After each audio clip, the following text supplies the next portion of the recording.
ഇത് പാപമോചിനി ഏകാദശി വ്രതകഥയുടെ 3-ാം ഭാഗമാണ്.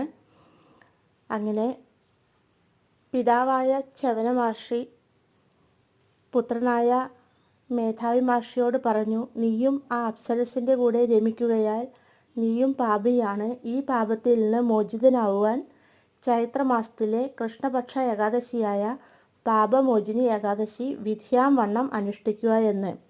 പിതാവിൻ്റെ ഉപദേശപ്രകാരം മേധാവി മഹർഷി പാപമോചിനി ഏകാദശി വ്രതം അനുഷ്ഠിക്കുകയും പാപത്തിൽ നിന്ന് മുക്തി നേടുകയും ചെയ്തു.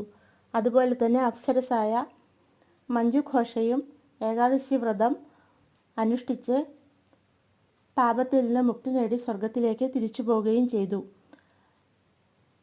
ഏതൊരുവനും പാപമോചിനി ഏകാദശി വ്രതം അനുഷ്ഠിക്കുകയാണെങ്കിൽ അറിഞ്ഞോ അറിയാതെയോ ചെയ്ത പാപങ്ങളിൽ നിന്ന് മുക്തി നേടി മോക്ഷപ്രാപ്തി നേടാവുന്നതാണ്. 1000 പശുക്കളെ ദാനം ചെയ്ത പുണ്യമാണ് ഒരു പാപമോചിനി വ്രതം അനുഷ്ഠിച്ചാൽ ഒരാൾക്ക് ലഭിക്കുക. ഈ ഏകാദശി ദിവസം കഴിയാവുന്നത്ര ഭഗവത് നാമങ്ങൾ ജപിക്കുക, വിഷ്ണു ഗായത്രി ജപിക്കുക, വിഷ്ണു സഹസ്രനാമം ജപിക്കുക, അഷ്ടാക്ഷരി മന്ത്രം ജപിക്കുക,